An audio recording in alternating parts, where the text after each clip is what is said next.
సంవత్సరాల తరబడి ఎన్ని మందులు వాడినా మీ మోకాల నొప్పులు తగ్గట్లేదా? ప్రాణ పెయిన్ క్లినిక్ లో అత్యాధునిక చికిత్స. తెలంగాణ రాష్ట్రంలో ఒకవైపు ఎండలు మండిపోతున్నాయి, మందుబాబుల గొంతులు ఎండిపోతున్నాయి. ఎందుకో కారణం తెలిస్తే ఖచ్చితంగా షాక్ అవుతారు. మండుతున్న ఎండలకు తట్టుకోలేక వైన్ షాప్ కు వెళ్లి చల్లటి బీర్ తాగి చిల్ అవుదామనుకుంటే తమ ఆశలపై ఎక్సైజ్ శాఖ వాళ్ళు నీళ్లు చల్లుతున్నారని ఆవేదన వ్యక్తం చేస్తున్నారు మందుబాబులు. అంతేకాదు, మాకు ఫలానా బీర్లు దొరకడం లేదని తాగుబోతుల సంఘం తరపున పై అధికారులకు ఫిర్యాదులు కూడా చేస్తున్నారు. ఇంతకీ ఎవరా తాగుబోతుల సంఘం అధ్యక్షుడు? ఏంటా బీర్ల కదా? ఇప్పుడు చూద్దాం.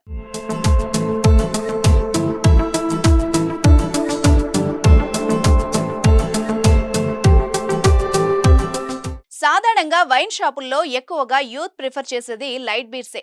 మత్తు తక్కువగా ఎక్కడంతో పాటు రేట్ కూడా స్ట్రాంగ్ బీర్ కంటే తక్కువగా ఉండడం కారణంగా ఎక్కువ మంది లైట్ బీర్ తాగడానికి ఇష్టపడతారు. మద్యం అలవాటున్న మహిళలు కూడా ఎక్కువ మంది లైట్ బీర్ నే లైక్ చేస్తారు. అయితే ప్రస్తుతం తెలంగాణ రాష్ట్రంలో లైట్ బీర్ల కొరత ఏర్పడింది. విపరీతమైన ఎండలకు తోడు పార్లమెంట్ ఎన్నికల కారణంగా మద్యం వాడకం పెరిగింది. వేసవి సెలవులు కావడంతో ఖాళీగా ఉండలేక బీర్ తాగి చిల్ అవుదామని చూసేవాళ్లు చాలా మంది ఉన్నారు. అయితే వినియోగానికి తగ్గట్టుగా లైట్ బీర్ల సరఫరా ఉండడం లేదనేది సగటు బీరు ప్రియుల ఆరోపణ. అసలు తెలంగాణ రాష్ట్రంలో బీర్ల వాడకం ఎంతో తెలిస్తే మంచి నీళ్లలా తాగుతున్నారే అనక మానరు. గడిచిన 2023 మే నెలలో బీర్ల అమ్మకం ఆల్ టైమ్ హై రికార్డును క్రియేట్ చేసింది. 2023 మే నెలలో 7.4 కోట్ల బీర్లు అమ్ముడుపోయాయి. అంటే 4 కోట్ల లీటర్ల బీర్ జస్ట్ 31 రోజుల్లో తాగారు. మొత్తంగా 64 లక్షల బీర్ కాటన్లు అమ్ముడుపోయాయి. ప్రస్తుత పరిస్థితి చూస్తుంటే ఈ రికార్డ్ ఈజీగా బ్రేక్ అయ్యే ఛాన్స్ కనిపిస్తోంది. ఎందుకంటే వైన్ షాప్ ఓపెన్ చేసిన కాసేపటికే లైట్ బీర్లు లేవు అన్న బోర్డులు కనిపిస్తున్నాయి. దీంతో బార్లలో రేట్ ఎక్కువ పెట్టైనా తాగేస్తూ ఉన్నారు బీర్ ప్రియులు. రోజుకు 24 లక్షల బీర్లు అమ్ముడుపోతున్నట్టు తెలుస్తోంది. ఇప్పుడే ఇలా ఉంటే వచ్చే 15 రోజులు ఎండవేడితో పాటు ఎన్నికల వేడికి మందుబాబులు ఎలా చిల్లవుతారో చూడాలి మరి. అయితే మంచిర్యాల జిల్లాలో తాగుబోతుల సంఘం అధ్యక్షుడు ఒకతను ఏకంగా బీర్లు దొరకడం లేదని ఎక్సైజ్ అధికారులకు వినతి పత్రం సమర్పించడమే కాకుండా వెంటనే సేల్స్ పెంచాలని, లేదంటే సీఎం రేవంత్ రెడ్డిని కలిసి బీర్ల విక్రయాలు పెంచాలని డిమాండ్ చేస్తున్నాడు. ఆయన బాధ అంతా ఇంతా కాదట. ఏమంటున్నాడో మీరే చూడండి.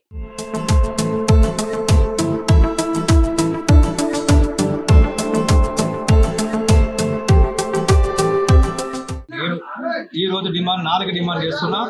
రోడ్డు పనులు పోయి కాలువలు ఎక్కడ పడ్డా కానీ, ఏడబడ్డా కానీ, మూలకు పడ్డా కానీ 3 లక్షల రూపాయలు ఖచ్చితంగా గవర్నమెంట్ ప్రభుత్వం అనేది అందించాలా. లేదా తాగకుండా ఎక్కడైనా కానీ యాక్సిడెంట్ అయినా కానీ 5 లక్షల రూపాయలు ఖచ్చితంగా కుటుంబానికి సాయం ఖచ్చితంగా చేయాలి.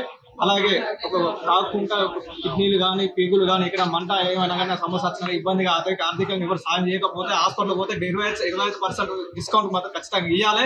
ఇంకో విషయం ఏంటంటే, మేము చేయబట్టి 670 కోట్లు 18 రోజుల్లో 70 కోట్లు వచ్చిందంటే రాష్ట్రానికి ఎంత అందించామనేది ఈ తాగు సంక్షేమ సంఘం నుంచి మంచిర్యాల జిల్లా నుంచి వెళ్ళి తాగు సంక్షేమం అనేది ముందు అడిగేసి పోరాటం చేస్తా. అలాగే రేవంత్ రెడ్డికి త్వరలో నేను కలిసిపోతున్నా. రేవంత్ రెడ్డి గారు నేను మాట్లాడేది కూడా విషయం, ఇంకేం విషయం కదంటే, రేవంత్ రెడ్డి గారితో మాట్లాడేది ఈ తాగు సంక్షేమంలో నేను మాట్లాడేది ఏంటంటే, వీళ్ళ విషయంలో నేను ఏం చెప్తున్నాను కదంటే, రేవంత్ రెడ్డి దగ్గర పోయి కుర్రలో పోయి వాళ్ళ దగ్గరికి వెళ్ళి సారు కలిసి ఒకటే మాట్లాడతా. ఏం మాట్లాడతా కదంటే, మేము తాగుతున్నాం కదా, ఈ తాగిన తర్వాత మేము కొన్ని ఆర్థిక ఇబ్బందుల వల్ల ఇబ్బందులు పాలవుతున్నాం కాబట్టి మేము ఇలా ప్రతి నెల ఇలాంటి ఇబ్బంది పడిన వాళ్ళకి, మానసికంగా ఇబ్బంది పడిన వాళ్ళకి 5,000 రూపాయలు పింఛన్ కావాలి. 5,000 పింఛన్ కావాలని చెప్పి డిమాండ్ నేను చేస్తున్నా. ఎక్కడికైనా కానీ పోరాడు, వీళ్ళ కోసం నేను అండగా నేను ఉంటా. ఎక్కడికైనా రాష్ట్రంలో ప్రతి జిల్లాలో నేను ఉంటా అని చెప్పి నేను భావిస్తున్నా. సుమన్ టీవీలో మీ పర్సనల్ అండ్ బిజినెస్ ప్రమోషన్స్ కోసం కింది నెంబర్కి కాంటాక్ట్ చేయండి.